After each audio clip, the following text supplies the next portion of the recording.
We have almost 85 participants as of right now, so we'll go ahead and get started. So as I noted earlier, this is the foreign production and agricultural trade breakout session. It's kind of been a long-standing session that we've had at Data Users. Obviously very popular given the topic. And my name is Mark Jekanowski. I'm the chairman of the World Agricultural Outlook Board, and I'm joined today by Patrick Packnett of FAS and Joe DeCampo of Census. And I think we might have someone on from EIA as well, but I am not certain. So if we have an EIA person on as a panelist, if they might want to just turn on their camera and wave, and if not, let me, so again, I'm Mark Jekanowski, chairman of the World Agricultural Outlook Board, and I'll let Patrick and Joe introduce themselves as well. Patrick? Yes, good afternoon, everybody. Patrick Packnett here, again, Deputy Administrator, Global Market Analysis and Foreign Ag Service. I've got a number of our team here with me this afternoon. I won't introduce everybody, but folks that work with us contributing to the WASD as well as supporting FAS's policy and program work with agricultural analysis and data. All right. And how about Joe? Do you want to say a few words, introduce yourself? Sure. Hi, everybody. Once again, I'm Joe DeCampo from the U.S. Census Bureau. I oversee imports and exports of foods and textiles for our international trade program. All right. Thank you. And joining here, joining us today from the World Board is also most of our staff. I think we have all of the board chairs on as panelists ready to answer your questions. And I just also got a message here from Mike Connor of EIA is joining us as well. Mike, do you want to, if you can, maybe turn on your camera or at least your microphone and introduce yourself, say a few words? Hi, yeah, this is Mike Connor. I'm with the Energy Information Administration, and I work in the area where we collect data on petroleum and biofuels, including biofuel feedstocks consumed. So that's why I'm here. All right, good. Thanks, Mike. And we are all here to answer your questions. This is a kind of an informal setting. We don't have any prepared presentations or remarks to provide, but instead we want to spend the time hearing from you and listening to your ideas, your concerns, any feedback we can get, and we will, we'll respond as best we can. And if we don't know the answer right offhand, we'll certainly get back to you in a subsequent forum. So with that, I'd encourage folks to put questions in through the Q&A. And we are, we're here to serve you. So if anyone has anything that they'd like to kick off the discussion, please send it in.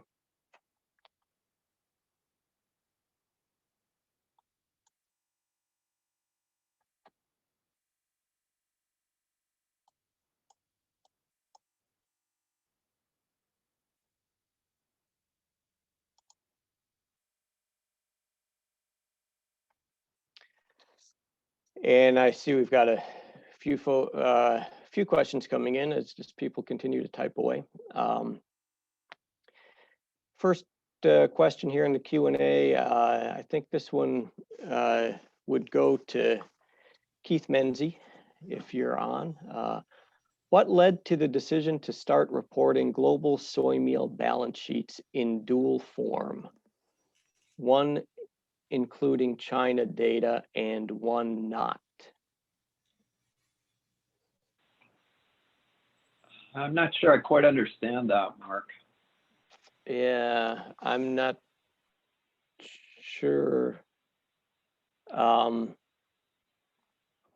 Dan, this is so the question was from Dan Maternack. Dan, if you can maybe type in a little bit more of a more context there or explanation, we can get back to you on that.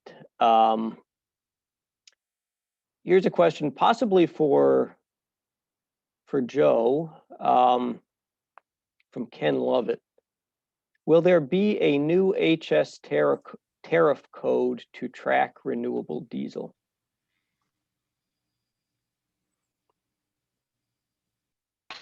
New codes are put into place twice a year, either January 1st or July 1st, but it's an incredibly formal process to request them, because in order to get them put in place, Census and the International Trade Commission and Customs and Border Protection, who actually enforces these things, all have to be in agreement that we can accurately track that sort of a number. It's called the 484 Committee. You can Google it, or I can try to find it and put it in the chat. Super, thanks, Joe. Next, I see a question here from Becky. With all the tools you all have among your organizations, is there a place or a way to get specific state data export figures for commodities? For example, soybeans. Thank you. Let me say a few words about that, and then if anyone else wants to join in, they can as well. Regarding state level export data, ERS, and I believe they still do, puts out a state export database for all of the major commodities. But it should be noted that there really is not any way to track specifically where commodities come from when they arrive at the port and they leave the US. So it's not, there just simply is not a way to track if, how much of, Iowa's soybean production is being exported versus, used for other purposes or relative to other states' exports. They all kind of get, aggregated together, and then we export as the U.S. soybeans, for example. So what ERS does in producing these estimates is basically just attribute state level exports based on the volume of production relative to the total U.S. exports. So it's just basically a way of attributing a particular export volume to a state based on their relative share of production relative to the total exports of that commodity. So kind of short answer is there is data out there that the ERS produces, but it isn't an exact true accounting of what any state level commodity exports are, because that type of data just simply does not exist. Mark, if I can add. Yeah. On the Census Bureau's USA Trade Online, we do have a certain amount of export data by what's reported as state of origin. Again, that's based on what exporters or filers report electronically. Okay, but good. We do have something called state of origin. For ag commodities as well? Yes. Okay, good. All right. So there you go. So self-reported information. Hey, Mark. Yeah. Dan has clarified his question. It's in reference to this is Keith Menzie. Yep. Oilseeds, in regards to the note, I think that was in the back of the April WASDE. And if it was not clear back there, what we are doing is simply breaking out China. Right. not removing China. It'll become one of the countries that's actually listed on that table. Right. Okay. Good. Good. That's good clarification. Hope that answers your question, Dan. Patrick, question for you from Andrew Muhammad. Could you say a little bit about the decision to adopt the WTO definition of trade? Yes, happy to. The rationale here behind this decision is really to harmonize data, trade data, and the way we look at trade data in the interagency among U.S. government agencies. USTR, for example, has always used the WTO definition of agriculture when they're negotiating international trade agreements. And they often quote data and would quote an agricultural export number, which would be in conflict with the numbers that we would quote from USDA. So this decision kind of allows us to harmonize across the U.S. government in terms of having consistent trade statistics when we report out, and also allows us to be quoting similar numbers when we're talking with international organizations and other countries about agricultural trade. So we implemented this, as I mentioned earlier, back on March 5th with the January 2021 data. And so we're hoping that this makes us more efficient and consistent across the government and as well as working internationally. I hope that answers the question. As I mentioned, there's a lot of information on our website regarding the change, but the big differences in terms of agricultural trade is that now we're including ethanol, distilled spirits, and manufactured tobacco in the agriculture number where it wasn't there before. All right, good.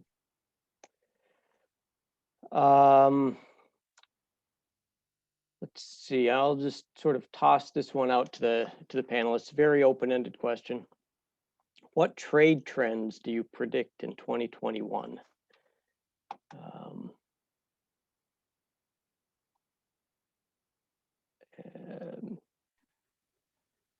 Any thoughts? FAS does, we don't predict a calendar year. We don't have a calendar year trade number. But we do have fiscal year export forecast that published. Actually, that's a joint product between ERS and FAS. Actually, it's a USDA product for fiscal year trade. So, and that's up on both of our websites if people want to go in and take a look at the outlook for ag trade on a fiscal year basis, but it's not a calendar year. All right.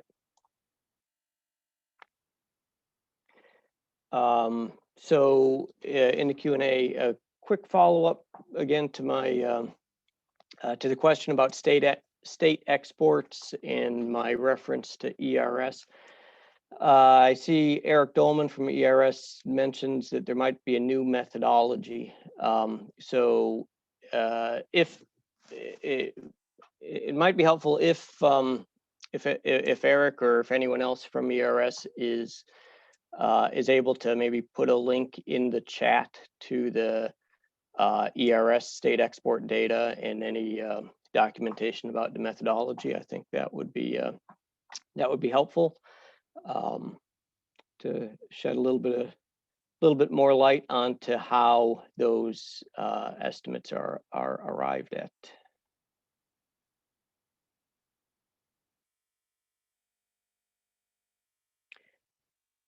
Another Q&A. Patrick, question is, I subscribe to the USDA export data FAS report that's published every Thursday. This seems to capture the larger grossing commodities, wheat, corn, pork, etc.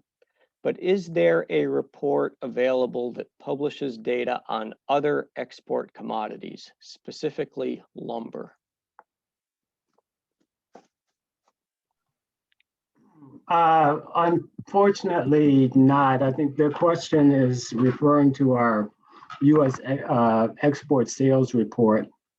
And we only cover commodities that are sort of mandated under our regulations, and that we require exporters to report the information. So the commodities that are listed there on our webpage are, and that are included in the report, are the only commodities that we cover.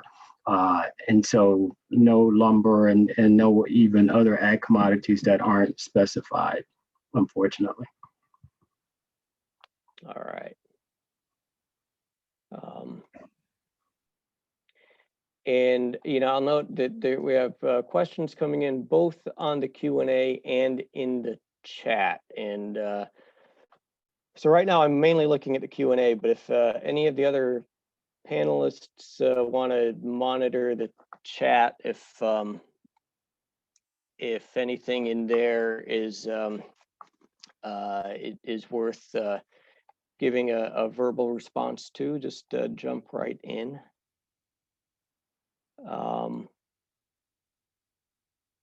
Okay, here's a question, possibly more of a policy question for FAS. At what stage is the U.S. regarding open border for Brazilian beef? Any thoughts on that, or anything we can even say? I'm not certain if anybody from the FAS team is in a position to comment on that. If so, go ahead. But if not, then I guess we can move on. Okay.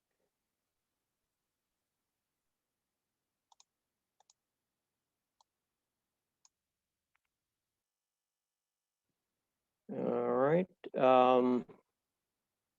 How about this one? I think this would also be you, Patrick, not to pile on you here, but are there plans to include corn oil for the PS&D query system?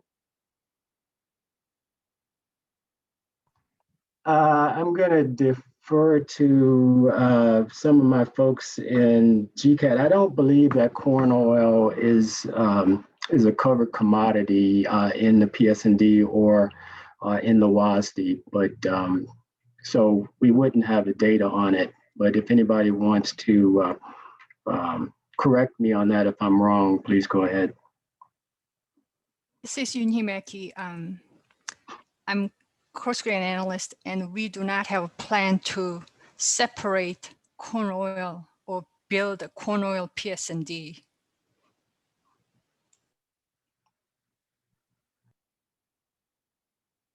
All right, thank you, Yunhee.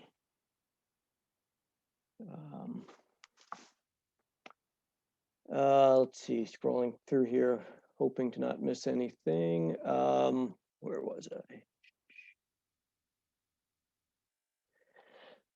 All right, here's a one. I'm not sure. Maybe someone in FAS would know. Otherwise, it might actually be an AMS type question. But if anyone has any thoughts on this one, how do you see the current shipping container issues impacting ag exports? Are you able to track any information about shipping container availability? Mark, Patrick, I happen to know that within the department, AMS is actually the closest department or agency within USDA that's likely to have any information on shipping container, the current issue we're having with containers and availability and so forth. They have AMS as a transportation office that tracks those issues. All right, yeah, good. Thanks, Patrick. Let's see. Joe DeCampo, what is the process for defining and tracking new HS10 product categories and changing product category definitions? Yeah, hey, Mark, I just saw that one in the Q&A. Okay. Unfortunately, that harkens back to the formal 484 process. That's the only way to create new numbers. For example, like there isn't an existing number for plant-based meat, but if somebody wanted to request the creation of one, they would have to go through the formal 484 process. Okay. Good.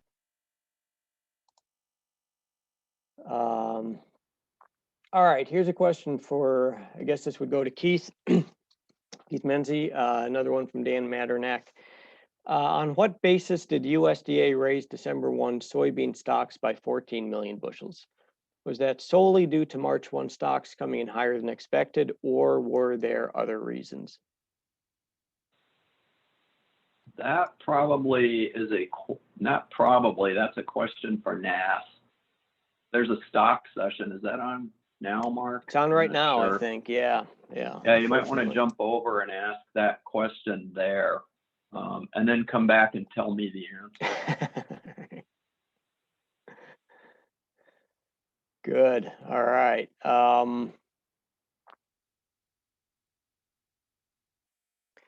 Okay, here's one for FAS. I'm not sure who on the team is best to respond. Bill McCary from IHS Market, formerly Inform Economics, formerly Sparks Companies, formerly Sparks Commodities.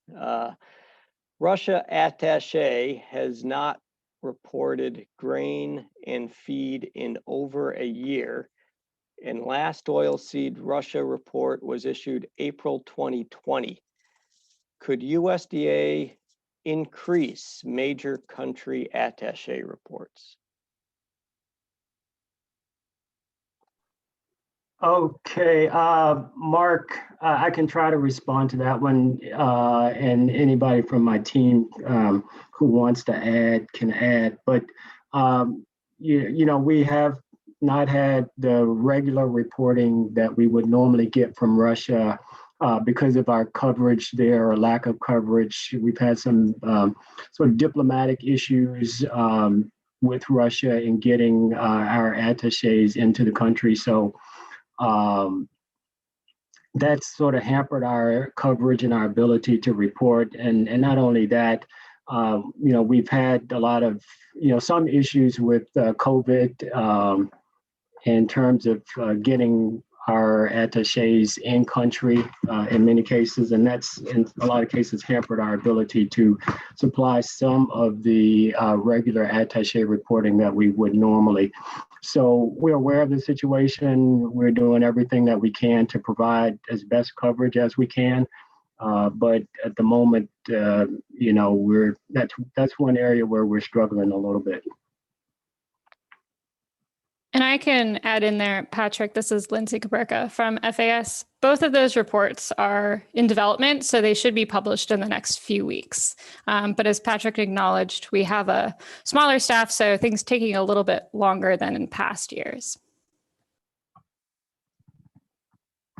All right, thanks, Lindsay and Patrick. Anyone else on FAS, or is that pretty good? Yeah, I think that covers it. That one covers it. All right, good. Quick question here. I see referring to the plenary session, there was a question about when the next tree nut WASDE will be available. As you, everyone, it should probably realize we don't cover nuts, fruits, or vegetables in the WASDE. So I'm guessing what the person was probably referring to there was the ERS tree nut outlook report. So that's the Economic Research Service Agency. So two things, you could either bring that question to the breakout session tomorrow where ERS is having a session, or if there's anyone on any participants from ERS in this session and wants to put something in the chat with the schedule for the next, I guess that would be the fruit and tree nut outlook release, that would be appreciated. Hey, Mark, I would add, just in case, that FAS does have a commodity circular focused on tree nuts that we also put out. I'm not sure what the which report they're referring to, but that's October 22nd for the FAS circular for tree nuts. Good. All right.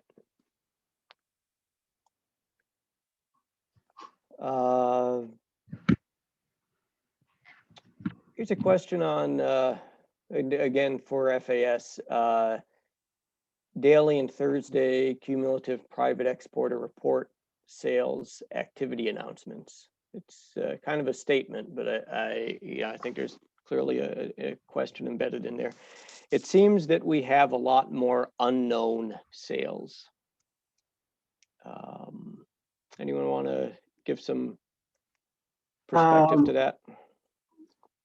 Yeah, I can offer a short comment. And we are, my office or our export sales team has been looking at the unknown destination question that came up at our previous meeting, just to sort of try to get a better understanding of frequency and other details around the unknown reporting.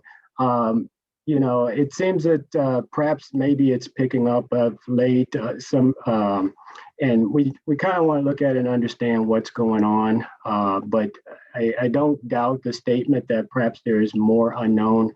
We're looking at it, sort of trying to get a handle or understanding on what the trends are and what's happening there. All right.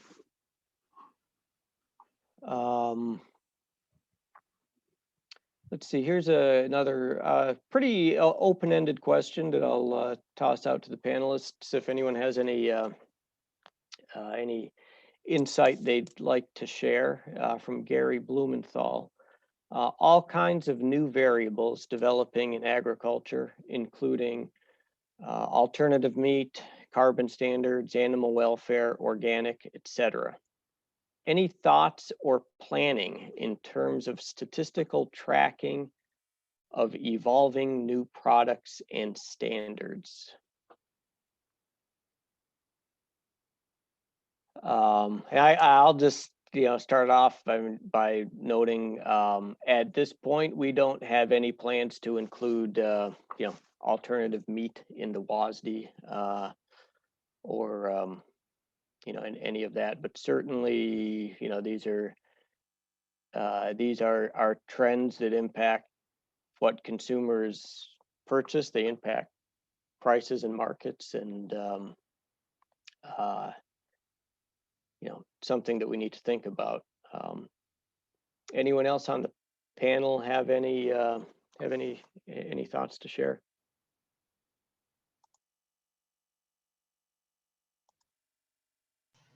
I hate to beat a dead horse, but this all kind of goes back to the 484 concept of how do you request and create new numbers. I mean, we don't know if it's organic unless people have a 10-digit code in order to file that it's organic.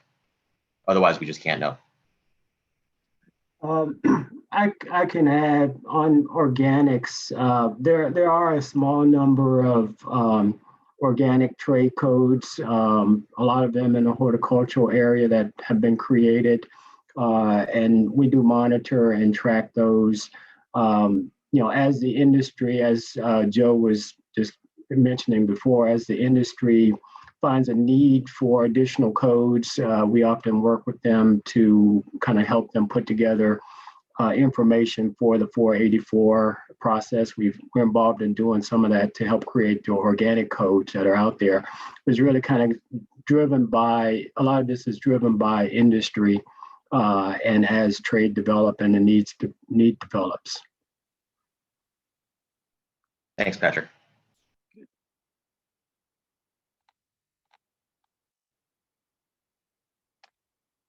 All right.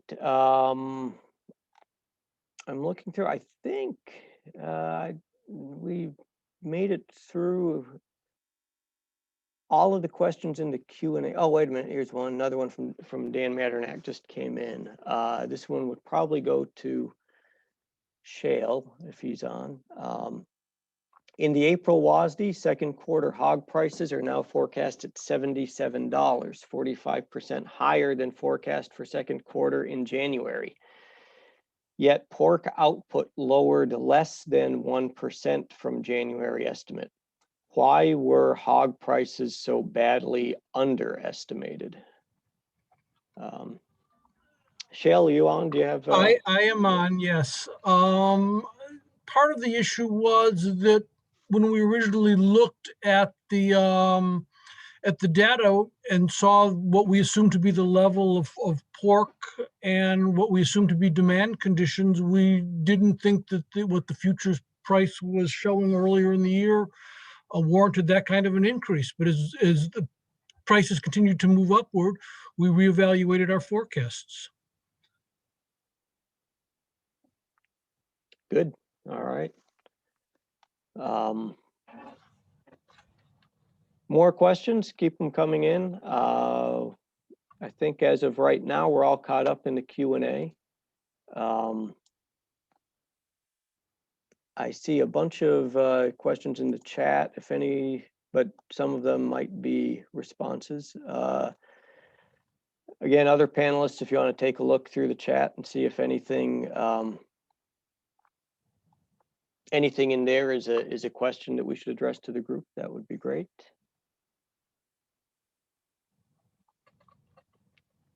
All right, here's one in the Q&A that just came in from Ryan Nielsen. Looking for insight on the discrepancies between global exports, global imports, and ending stocks. As the WASDE is formatted as a balance sheet, why do world exports not equal world imports? I understand there is slippage, etc., but where are the tons accounted? If, for example, world exports are 5 million metric ton above world imports, is that captured in carryout for NMY imports? Marketing year imports, I guess. I don't know if that's typo. Any of the board chairs want to shed some light on that? Keith or Mike, maybe? Mark, I'll just say one thing. It's probably going to be a commodity by commodity discussion. Okay. In the case of soybeans, at least, or oilseeds, table 10 in the WASDE, we put everything on an October year basis, and we don't have all the importers. So there's both a timing issue. Exports eventually lead to imports. So right around the end of the marketing year, you can have a 2 to 6 week lag. And that can cause a discrepancy. And also we don't have all the importers. But I think each commodity would probably almost have to answer that separately, because we treat the balance sheets a little bit differently in each case. Okay. And just a quick clarification here, Ryan sent in a NMY's next marketing year. Probably should have guessed that. So just to clarify. All right, thanks, Keith. Mike or Mark, you guys have any additional perspective on that?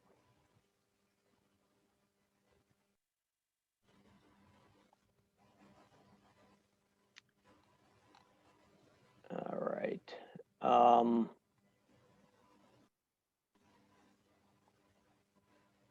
What else do we have here?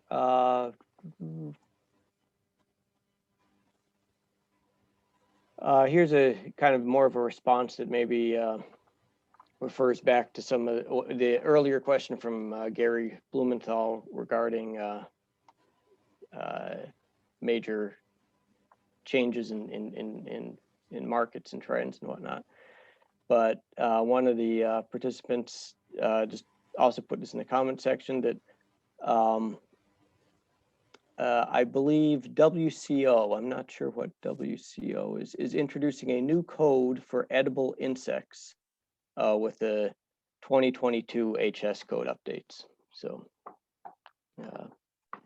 By the way, Mark, can you hear me now? Sorry, yes. I was going to answer earlier. My mic, I was having issues with the microphone. Okay. Back to the previous question. Yeah.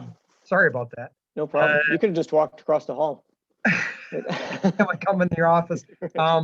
Heath is exactly right. I can speak for coarse grains, and actually, this also applies for wheat. So, to confuse matters more, for coarse grains and wheat, in the WASDE, everything is on a local marketing year basis, which varies by country and commodity for wheat and coarse grains. Because of that temporal or time difference between those countries, you never get trade that will balance in the WASDE. Because, for example, the U.S. corn local marketing year would be September of 2020 through August of 21. Conversely, the Brazilian corn local marketing year would be March 2021 through February of 2022. So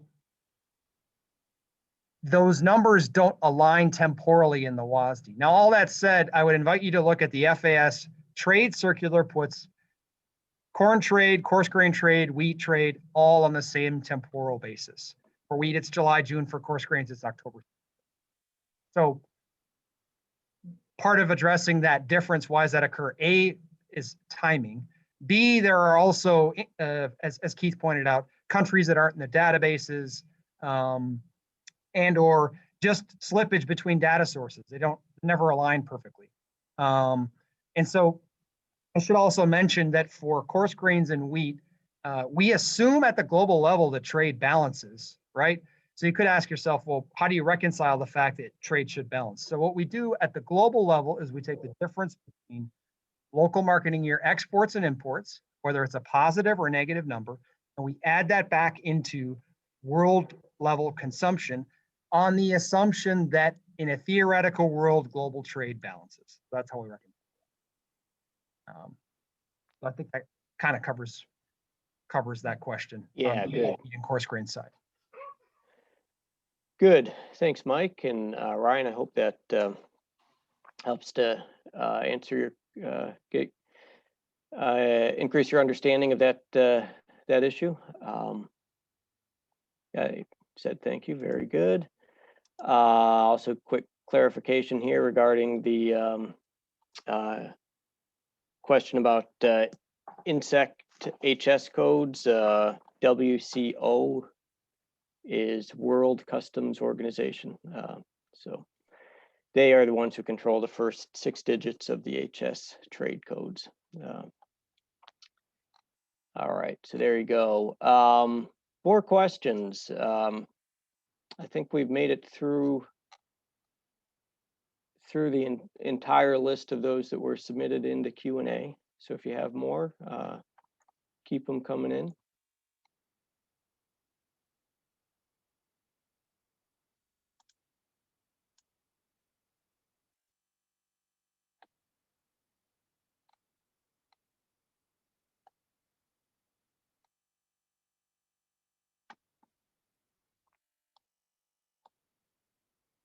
We do have about 15 minutes left. I think the session is supposed to end at 3. So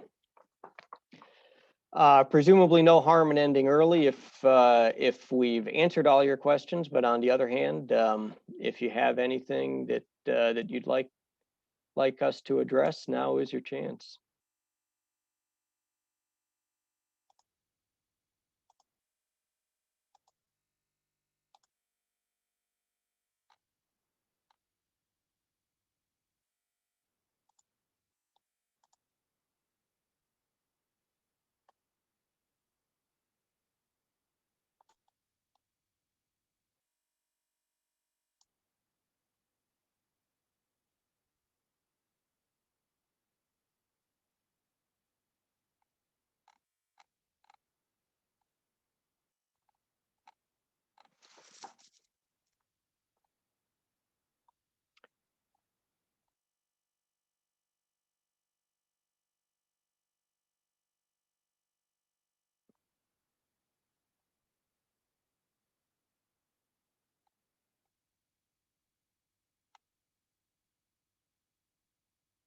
Well, all right. Again, we're at kind of a low point of questions here, so I'd say I'll give it one more minute. If anyone wants to submit a question, now's your chance. Otherwise, I think we will wrap things up, and with the hope that that we provided you all of the insight that you were hoping for. This is to Kathy, who put it in the Q&A, if I may ask. Mhm. Do you believe the WCO is going to institute a 6-digit subheading explicitly for edible insects?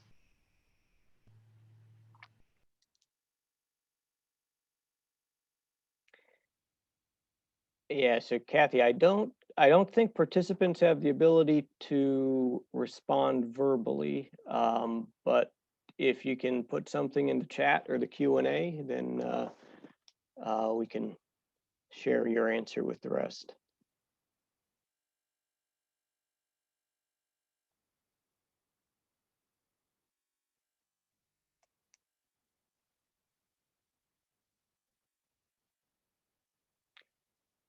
And in the meantime, we got a question here. This one goes to FAS. It seems that GAT's database could be improved. The abbreviations for data products are sometimes inaccurate. Clicking on HTS codes one at a time is cumbersome. Excuse me. It would be good to be able to paste in a list of codes. Anyone from FAS care to respond or give some feedback on that? We've got some GATS experts on the line here. I'm going to ask Jason Carver if he wants to comment on this question.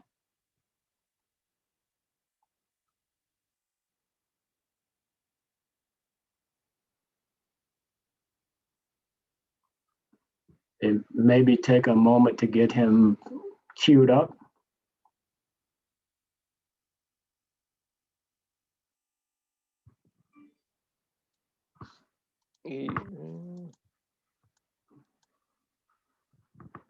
Looks like he's unmuted.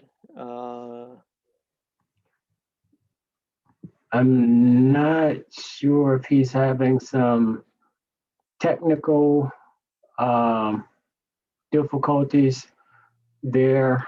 Jason Carver. Yeah. Let's see if I can help. Okay. Yep.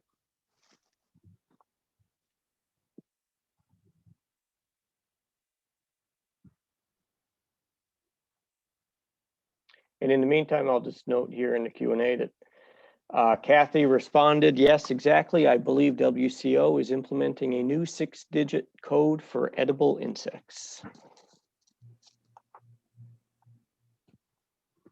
You know, while we're waiting on Jason, at some point in time, I think we've been thinking internally that GATS is due for a refresh of sorts. It's been around a while in the current state, so it's probably on our list for some future upgrade and modernization. So if users have thoughts and input on various improvements, this might be one. We're happy to take those on board as we are able to have resources to be able to modernize our systems. But you know, within GATS, I would comment there are a couple of different options there. There's the standard query, and then there's a advanced query system that might, I don't know if that gives the users more flexibility to be able to manipulate the data in different ways.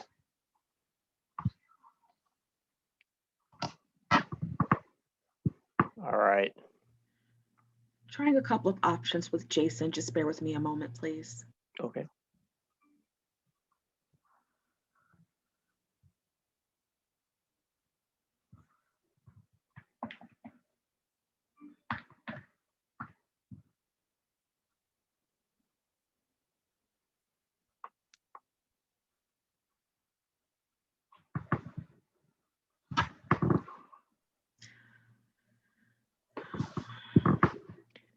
If Jerry wants to reach out to us, separately, we're happy to have conversation, Mark, on that and take on board his concerns. And as we have an opportunity to be able to address, improve the system, we're, certainly open to trying to do that.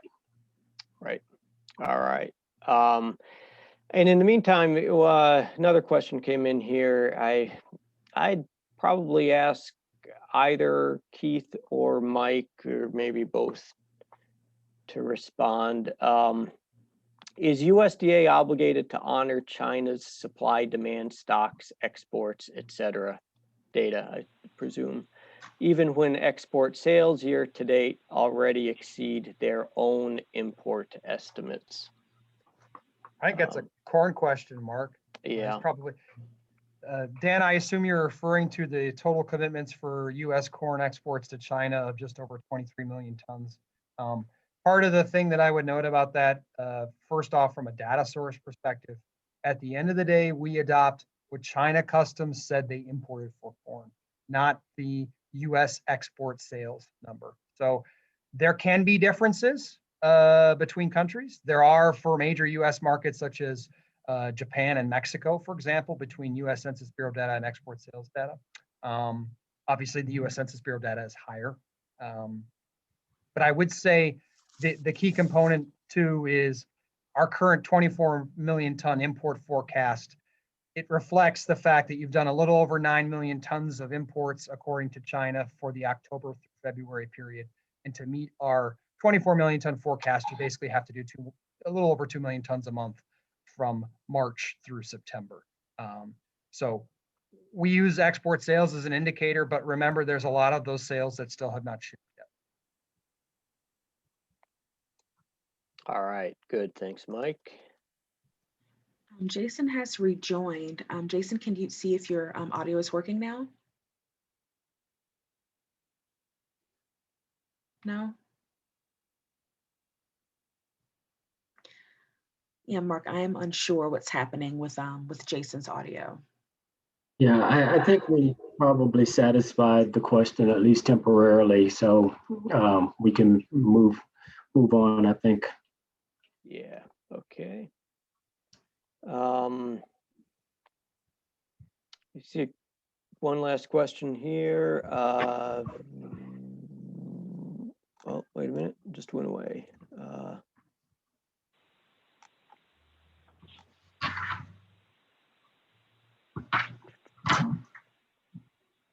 Mark, were you looking at that one on the local year? Yeah, I guess so. It disappeared. Okay. Did you? I typed an answer and sent it privately, so you could ask it. Basically, the question was, why do we include, or what is the meaning of local year in PS&D? And in soybeans, we include the data for Brazil and Argentina on a Feb-Jan basis or an April-March basis, depending on the country, just for information purposes. All right, good. Thanks, Keith. Sorry about that. Oh, no problem. Yeah, I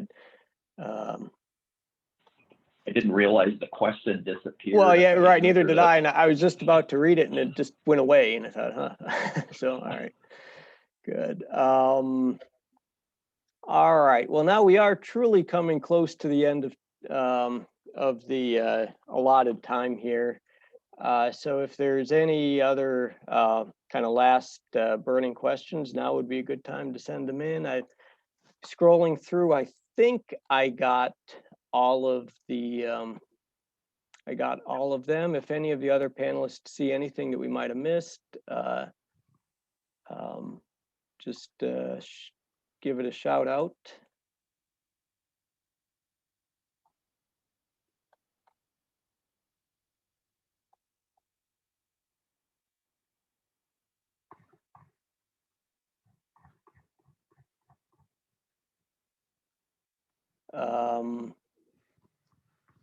Question from Eric Dolman at ERS. When are the summer meetings?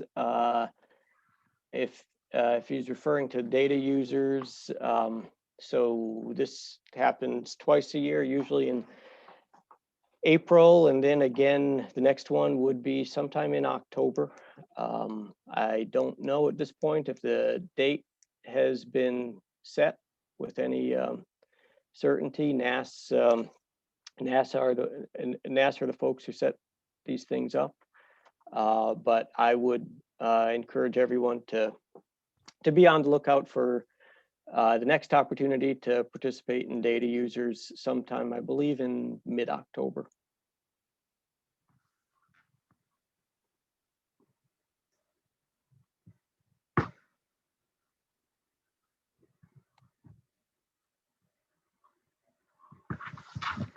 Yeah, Mark, and I guess the audience gets another crack at us tomorrow during the open session, right? So if there is questions that people had burning, I guess they get another shot tomorrow.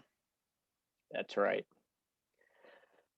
Well, very good. I think we covered a lot of material today, and certainly appreciate all of the questions and all the feedback.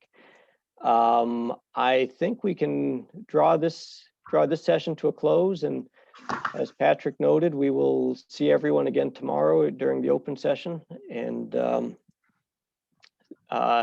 thank you to all the panelists for sharing your insights, and to all of the participants for sharing your time with us and asking your questions, and